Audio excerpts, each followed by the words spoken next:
학교 다닐 때는 명문대만 가면은 행복할 줄 알았어요.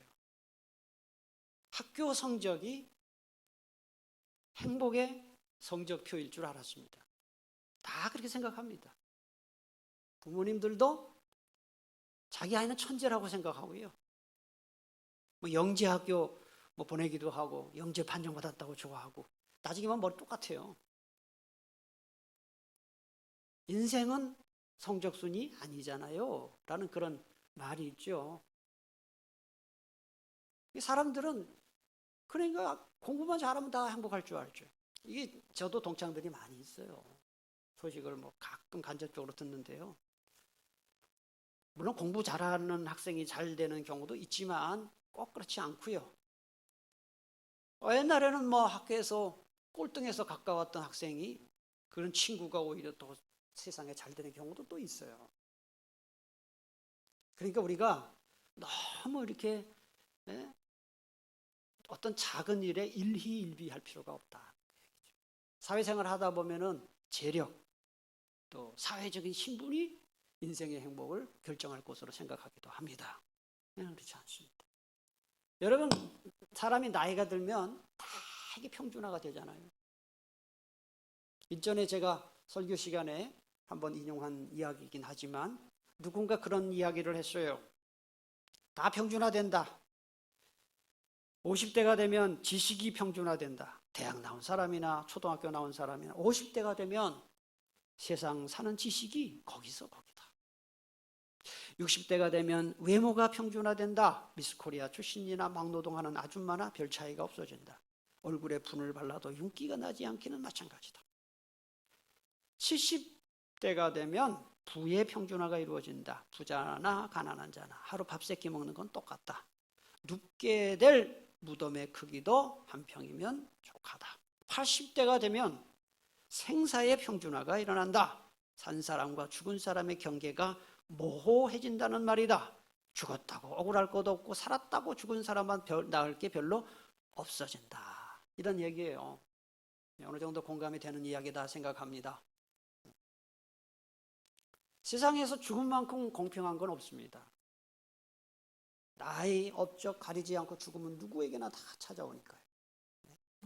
죽음 앞에서는 왕도, 부자도, 대학자도, 많은 군사들을 거느린 장군도 죽음 앞에서는 다 벌벌 떱니다. 그냥 꼼짝 못하고 항복합니다. 죽음 앞에서는 어느 누구도 이의제기할 수 없습니다. 아니 왜 내가 벌써 죽어야 됩니까? 소용없어요. 주님 오라 하면 가는 거예요. 연기해달라고요? 안 돼요. 죽으면 협상 안 돼요. 뇌물 소용없어요. 백도 소용없어요. 죽음 앞에서는 어느 누구도 힘을 다 잃어버리는 거예요. 세상에 죽음만큼 공평한 게 없고 세상에 죽음만큼 확실한 게 없습니다. 벤저민 프랭클린이 그런 말을 했습니다. 이 세상에 죽음과 세금만큼 확실한 것이 없다. 그래서 이 전도서를 쓴 솔로몬이 인생이 헛되다. 그래서 이 전도서를 읽으면 헛되다는 말이 많이 나와요. 죽음 앞에서는 지혜 있는 사람이나 어리석은 자 다 죽는다. 죽는 게 똑같다. 16절 보세요. 중간 이하에 보세요. 오라 지혜자의 죽음이 우매자의 죽음과 일반이로다. 똑똑한 사람도 무식한 사람도 다 죽더라. 그 얘기예요. 전기불이 촛불 앞에서는 으스댈 수 있죠. 나 밝다고. 그러나 태양 앞에서는 전기불이나 촛불이나 다 토토리 기적이 아니겠어요.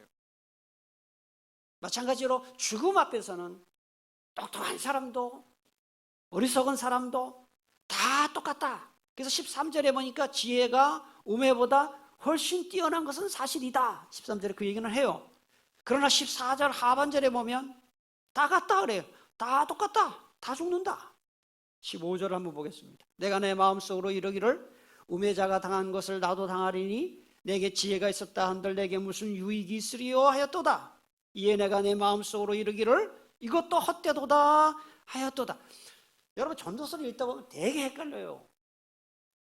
그냥 얼른 이 겉에 문자만 읽으면은 그러면 뭐 죽음 앞에서는 지혜자도 우매자도 다 죽는 거 똑같으니까 지혜가 필요 없다는 얘기냐? 그렇지 않아요. 지금 무슨 얘기를 하려고 이런 얘기를 계속 할까요? 죽음이 모든 것을 다 물어 돌리니 죽음을 늘 대비하며 살아라. 그 얘기를 하는 거예요. 죽음을 대비하며 살아야 삶에 충실할 수 있다. 그 얘기를 하는 거예요. 인간에게 죽음만큼 분명한 것이 없는데 참 이상한 것은 죽음을 준비하는 사람은 적다.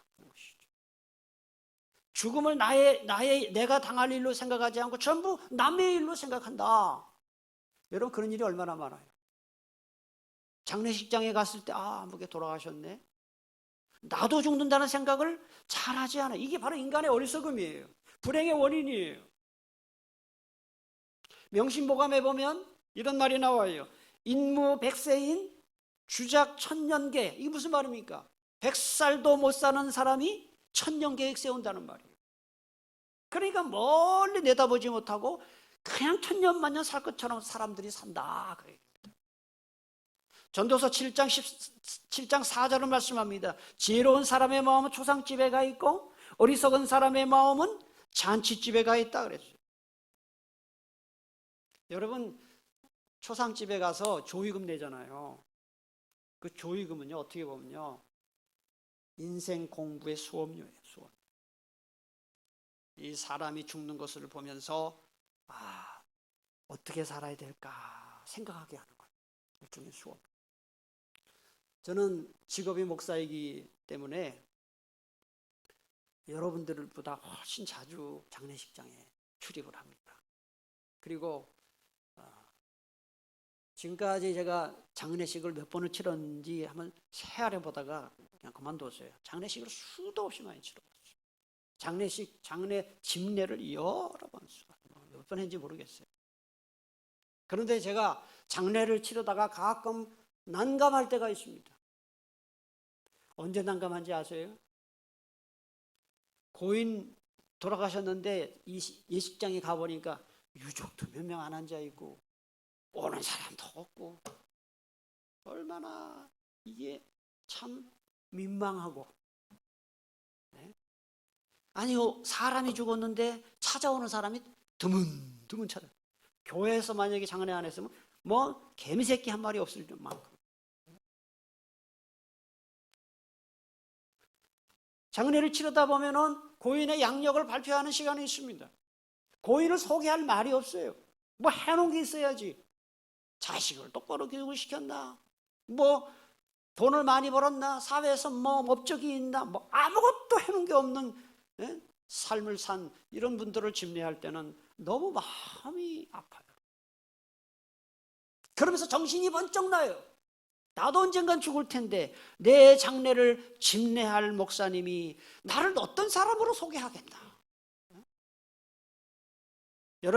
여러분도 조만간은 언젠가는 다 돌아가실 텐데 여러분 다 기독식으로 장례를 치르게 되면 누군가 목사님이 장례를 치르지 않겠어요? 여러분 어떤 삶을 사십니까? 여러분의 장례를 집례할 목사님이 고인은 이렇게 장례들을 잘 키우고 신앙생활 잘하고 하나님 나라를 위해서 이렇게 많이 수고했습니다라고 소개할 말이 많은 인생을 사십니까? 아니면 너무너무 소개할 게 없어서 고인은 몇 년도 태어나서 몇 년 살고 가셨어요. 그 말밖에는 할 수 없는 인생을 사십니까? 여러분의 장례를 집례하는 목사님이 여러분의 이 양력을 정말 자신 있고 영광스럽고 보람 있고 기쁘고 자랑스럽게 발표할 만한 그런 삶을 사는 우리 모두가 될 수 있기를 축복합니다. 사람이 죽을 때 가장 많이 후회하는 게 뭘까요? 돈을 많이 벌어서 참 후회가 된다. 이런 후회 별로 안 한다 그래요. 많이 못 배운 거 그거 별로 후회 안 한다 그래요. 많이 누리지 못한 거 그거 별로 후회되지 않는데요. 뭘 후회할까요? 사람들이 가장 많이 후회하는 게 뭐냐? 내가 돈 버느라고, 그냥 돈만 버느라고 베풀며 살지 못한 것 참 후회스럽다. 죽을 때 생각하니까 좀 베풀며 살걸. 그 후회한대요. 또 뭘 후회할까요? 그냥 조금 생각해보면 감사할 일이 많은데 감사하지 못하고 원망하고 불평하느라고 감사하지 못한 것을 후회를 합니다. 제가 조금 전에 제가 광고 드릴 때 그 말씀 드렸어요. 지난 주일날 제가 침대에 가만히 누워서 참 마음이 아프고 안타깝고 그런 와중에 마음을 바꿨다고. 하나님이 지금까지 지켜주신 것을 생각하니까 큰 은혜인 것을 생각지 아니하고 지금 안 좋다고 이렇게 불평하는, 그게 갑자기 마음을 생각을 바꾸니까 참 주님께 대한 감사가 넘치더라고요. 여러분 정말 별것 아닌 일, 그 지금 당장 당하는 그 고통 때문에 막 원망하고 불평하고 이렇게 살지 마시고, 하나님이 많은 생명 주시고 오늘도 예배 나올 수 있게 하시고 예배 드리게 하시고 또 직장 가게 하시고 수입이 많든지 적든지 직장이 있고 사업장이 있고 이렇게 살아가는 거, 자녀들이 공부를 잘하든지 못하든지 자녀가 있다는 거, 이런 아주 평범한 일에 대해서 감사하며 사시기를 바랍니다. 별것 아닌 일 가지고 화내고 막 불평하고 원망하고 이런 일이 얼마나 많습니까? 우리가 늘 죽음을 생각한다면 젊을 때, 살아있을 때 좀 더 사랑하며 살고 좀 더 베풀며 살고 좀 더 감사하며 사는 우리 모두가 될 수 있게 되기를 주님의 이름으로 축복합니다. 전도서에 보면 오늘 본문에도 보면 수고라는 단어가 9번 나옵니다. 오늘 본문에서만. 다 시간 다 찾아볼 수는 없고요. 18절에 보시니까 내가 이 아래에서 내가 한 모든 수고를 미워했다 그랬어요. 수고.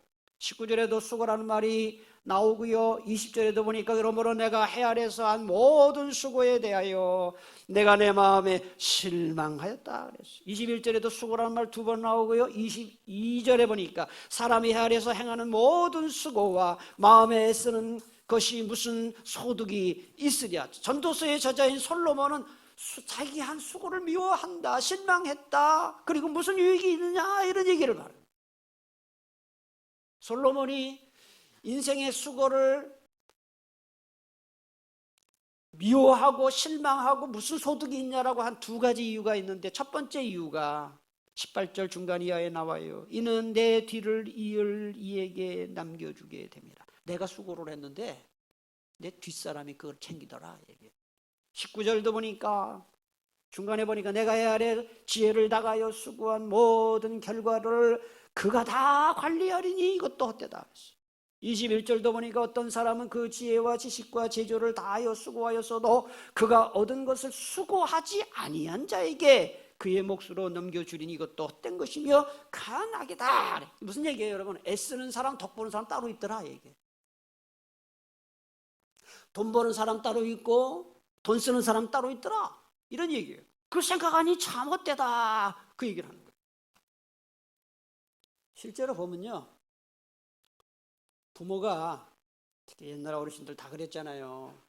먹지 못하고 놀지 못하고 자지 못하고 그냥 자식 새끼들 위해서 뼈 빠지게 일하고 돈 벌고, 그래가지고 어느 정도 이렇게 살 만큼 먹고 살 만큼 돼서 자식들에게 유산도 남겨주었는데 자식들이 그냥 그 돈을 흥청망청 쓰고 해서 망하는 일들이 얼마나 많아요. 참 부모의 입장에서 보면 이게 얼마나 헛된 일입니까? 이 솔로몬의 저자인 전도서의 저자인 솔로몬도 마찬가지예요. 그의 자식을 잘못 키웠어요. 솔로몬의 아들 르호보암이 왕이 되었습니다. 사울, 다윗, 솔로몬까지는 통일왕국이었다가 이 솔로몬의 아들인 르호보암 때 나라가 두 쪽 났어요. 그래서 북쪽 이스라엘과 남유다로 갈라졌잖아요. 그런데 12지파 중에 무려 10지파를 솔로몬의 부하인 여로보암이 가져가 버렸어요. 그리고 자기 자식인 르호보암은 12지파 중에 2지파만 가져갔어요. 솔로몬이 평생에 수하고 했은 그 모든 재산들, 모든 군사력이 전부 여로보암에게 다 넘어간 거예요. 그걸 보면서 이 솔로몬이 내 수고가 헛되구나라고 이야기할 수밖에 없었던 것이죠. 사실 이게 인생이에요. 솔로몬이 또 그렇게 이야기한 두 번째 이유가 23절에 나와요. 우리 23절을 한번 보겠습니다. 일평생에 근심하며 수고하는 것이 슬픔뿐이라. 그의 마음이 밤에도 쉬지 못하나니 이것도 헛되도다. 돈 없는 사람은 돈이 없어가지고 밤새 잠 못 자고 고민하고 뒤척거리고, 돈 많은 사람은 돈 어떻게 굴릴까, 어떻게 하면 돈을 이게 더 잘 벌까 하면서 잠 못 잔다. 그 얘기예요. 돈이 없어도 고민, 돈이 많아도 고민. 여러분, 돈이 많은 만큼 골치 아픈 일이 많이 생깁니다. 돈 많은 사람들 가정 보면은, 특히 재벌들 보세요. 다 하나같이 법정 분쟁이 휘말려서, 심지어는 남들하고 싸우는 게 아니라 부부간에 법정 소송 벌이고 부모 자식 간에 형제들 간에 재산 더 많이 차지하겠다고 싸우는 일이 그게 얼마나 많습니까? 그럼 오늘 본문은 우리에게 돈 벌지 말라는 이야기인가요? 애쓰며 살지 말고 되는 대로 살라는 그런 뜻인가요? 그렇지는 않겠죠. 오늘 본문에 보면은 해 아래서라는 말이 5번, 헛되다는 말이 6번 나와요. 이게 힌트입니다. 하나님을 떠나서 하나님과 상관없이 인간이 모든 수고하고 애쓰는 모든 것 다 헛되다. 그 얘기를 오늘 본문이 하고 있는 것입니다. 여러분, 하나님이 도와주셔야 모든 것이 가능함을 믿으시기 바랍니다. 인간이 수고하고 애써서 가장 먼저 나타나는 결과는 돈이에요. 그래서 이 전도서의 깊은 내면에 들어가면요, 본문은 돈을 이기적으로만 쓰지 말아라. 이타적으로 써라. 이타적으로 써라. 돈을 쌓아두고 나만 위해서 쌓아두면요, 이 돈이 숨을 못 쉬어요. 그래서 돈에 독이 생겨요. 그래서 돈의 주인을 해쳐요. 돈은 유통이 생명이에요. 돈은 자꾸 흘려보내야 돼요. 불쌍한 사람한테 흘려보내고, 꼭 필요한 사람에게 흘려보내고, 그래야 돈이 숨을 쉴 수 있고 주인에게도 이익이 되는 거예요. 어떤 농부가 콩을 심으러 밭에 갔습니다. 어린 아들을 데리고 갔습니다. 그런데 아들이 가만히 보니까 아버지가 콩을 심는데 하나씩 심지 않고 꼭 3알씩 심는 거예요. 그러니까 아들이, 아빠 왜 하나씩 이렇게 심지 왜 3알씩 심어요? 그러니까 아버지가 얘기합니다. 하나는 하늘을 나는 새들의 몫이고, 하나는 땅속에 있는 벌레들의 몫이다. 그러면 아빠, 우리 주인 몫은 하나밖에 없네요. 그렇단다. 나누는 마음 없이 하나만 심어 수확을 기대하다가는 빈손이 될 수 있다는 것을 명심해라. 그렇게 가르쳤다는 거예요. 뭘 가르칩니까, 여러분? 나누지 않고 자기 가족만 위해 쓰는 그 돈은 하나님이 절대 복 주지 않는다. 그래서 성경에서 이 부자 되는 비결, 돈 버는 비결이 많이 나와요. 사실은 돈 가지고 행복해지는 비결이 많이 나오는데, 그 중에 한 구절을 여러분에게 좀 소개를 할까 합니다. 오늘 전도서 찾으셨는데 잘 접어두시고 바로 앞에 나오는 잠언 11장 한번 찾아보세요. 잠언 11장 24, 25절 꼭 찾아보시기 바랍니다. 잠언 11장 24, 25절.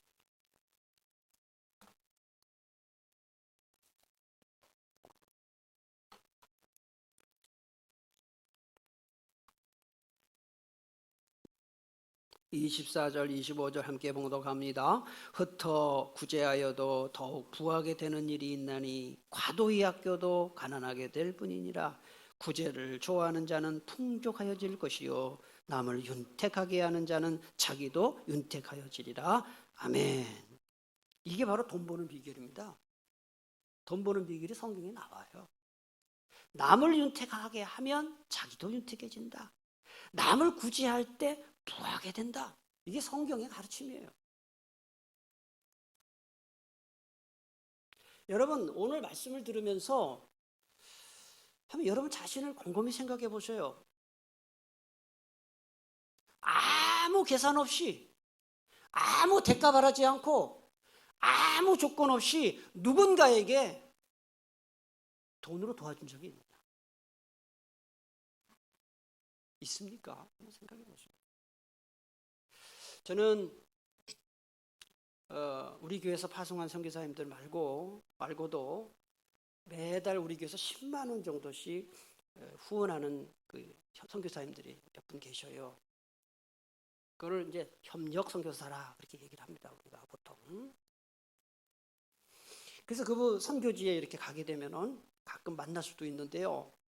그리고 또 우리 이 노회 안에 시찰회 안에 그 미자리 교회들, 상가교회 목사님들 우리 교회에서 여러 교회를 매달 10만 원 정도씩 후원을 해요. 근데 이 개척교회 목사님들이나 이 선교사님 가끔 만나보면요, 진심으로 극진하게 인사를 해요. 삼국제일교회에서 이렇게 후원해 주셔서 정말 감사하다. 솔직히 말하면 한 10만 원씩 이렇게 후원하는 게 어떻게 하면 낯뜨거워요. 그런데 그걸 정말 보면 알잖아요. 큰 도움이 된다.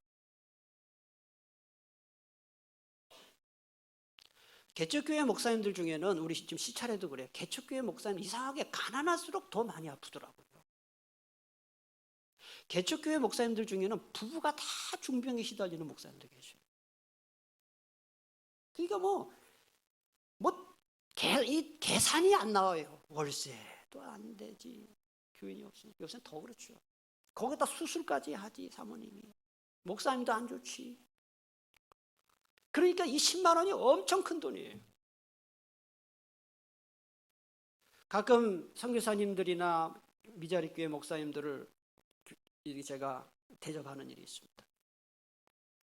어떤 때는 교회에 이렇게 책정된 예산으로 대접하는 일도 있고, 어떤 때는 제가 개인적으로 할 때도 있는데요. 이렇게 식사 같이 하고 또 그냥 보낼 수 없으니까 또 조금이라도 이렇게 격려금을 드리고, 얼마나 힘을 얻는지 몰라요.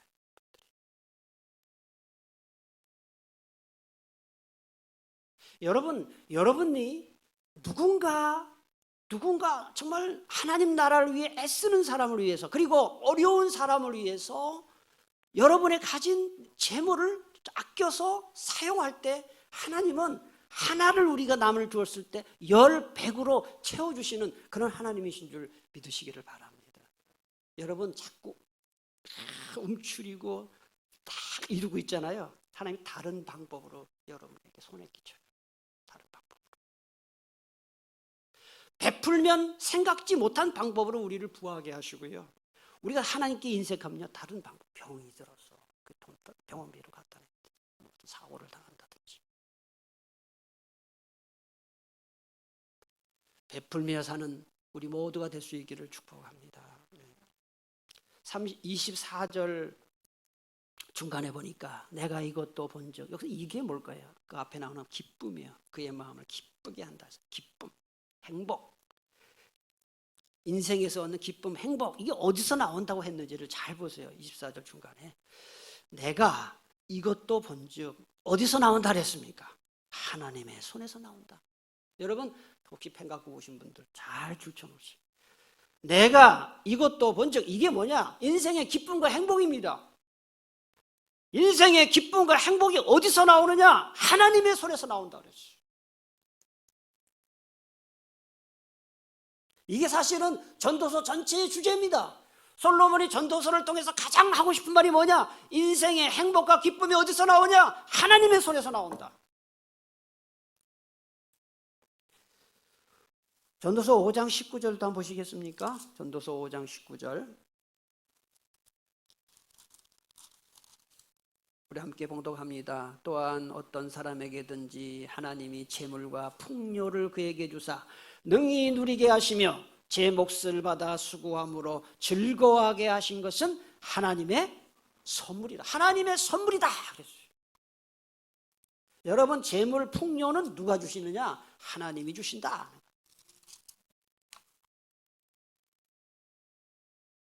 사실 그래요. 열심히 일한다고 부자 되지 않아요. 성실하게 산다고 부자 되는 것도 아니에요. 도와주는 사람이 많다고 부자 되는 것도 아니에요. 아니, 우리 교회 교우님들도 보면은 열심히 살아요. 성실하게 살아요. 그런데도 그렇게 어려움 당하는 분들 계셔요. 그 결론이 뭐예요? 열심히 살고 뭐 착실하게 살고 누군가 도와주고 이래서 부자 되는 거 아닙니다. 우리에게 건강 주시고 생명 주시고 재물 주시는 분은 오직 하나님밖에 없어요. 하나님이 재물 얻을 능을 주시고 돕는 사람 붙여 주실 때 비로소 우리는 재물을 누릴 수 있다.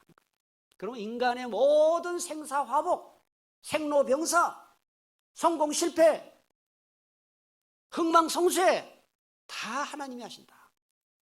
이거 우리가 믿어야 됩니다. 사무엘상 2장 6절 7절을 말씀합니다. 여호와께서는 사람을 죽게도 하시고 살게도 하시며 여호와께서는 사람을 죽은 자들이 있는 곳으로 내려보내기도 하시고 죽은 들 다시 일으키기도 하신다. 여호와께서는 사람을 가난하게도 하시고 부유하게도 하신다. 여호와께서는 사람을 낮추기도 하시고 높이기도 하신다. 그랬어요.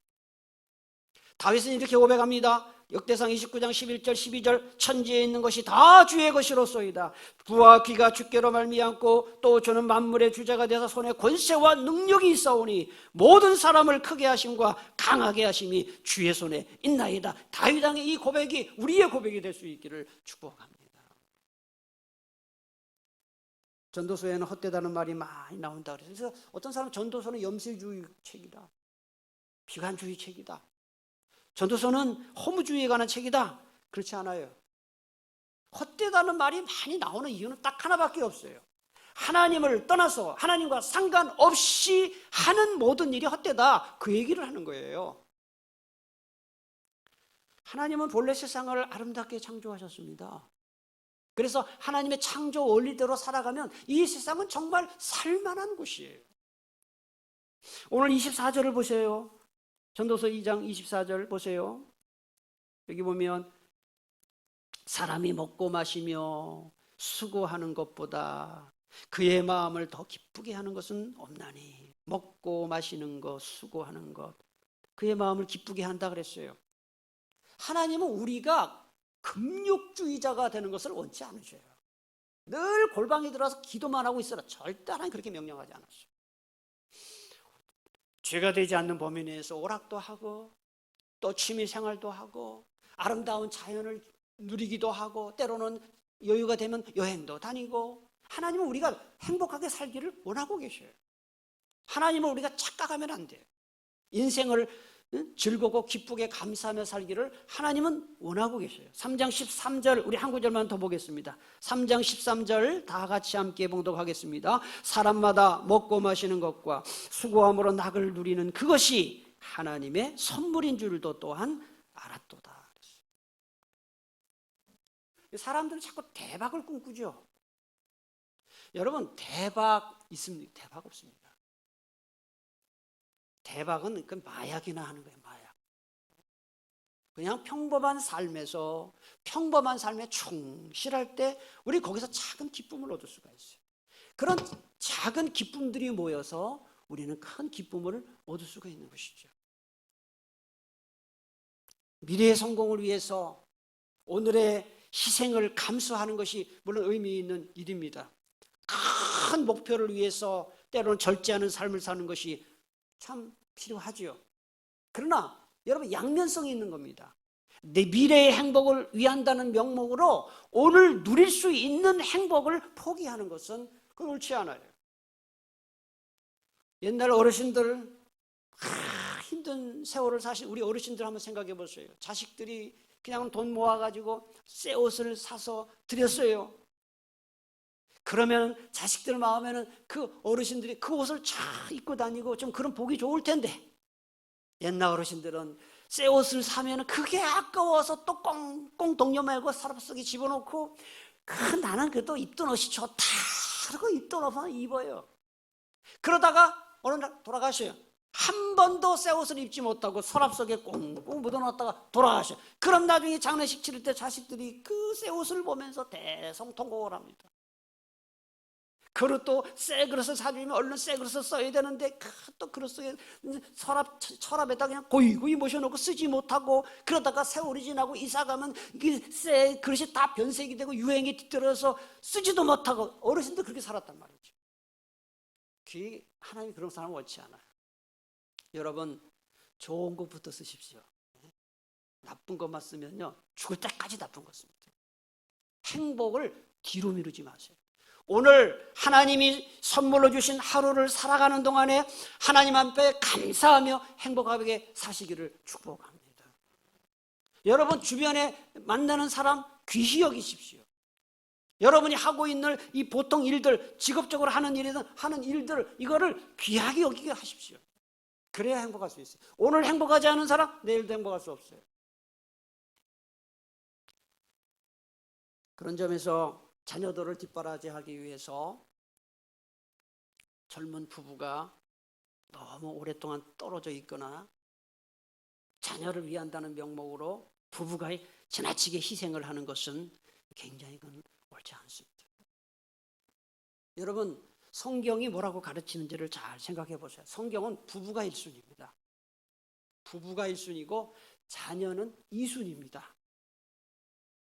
그런데 이 성경의 가르침을 뒤집어서 거꾸로 자식을 위해서 부부의 행복을 깨뜨리는 것은 결코 행복하지 않습니다. 그 중에 가장 대표적인 것이 기러기 아빠죠. 자식을 위한다는 이 좋은 목적으로 부부가 너무너무 희생을 하다 보면요 정서적으로 탈진이 와요. 그래가지고 부부 사이가 멀어져 버려요. 그래서 어떻게 됐거나 고생을 해서 나중에 자식은 잘 됐어요. 그럼 자식이 우리 엄마 우리 아빠는 나를 위해서 고생 많이 했다 알아줄 것 같죠? 알아주지 않아요. 당연하게 생각합니다. 자식들은 대부분 부모가 희생하고 고생한 거 그냥 당연하게 생각해요. 그러면 부모 입장에서 어때요? 내가 너를 위해서 어떻게 너를 키웠는데 내가 얼마나 희생을 했는데 몰라주다니 막 섭섭해하고 말이죠. 그리고 결혼시킨 후에도 그거 눈치 못 따고 간섭하고 이러니까 오히려 부모 자식 사이가 나빠지는 거예요. 이게 얼마나 불행한 일입니까? 저는 신앙생활을 하면 할수록 성경을 연구하면 연구할수록 내가 가만히 무릎을 치면서 늘 고백하는 게 있습니다. 성경대로 살아야 행복할 수 있다. 여러분 성경이 인생의 교과서임을 꼭 기억하시고 오늘 배운 말씀대로 한 주간 살아서 행복한 한 주가 될 수 있기를 축복합니다. 기도하겠습니다.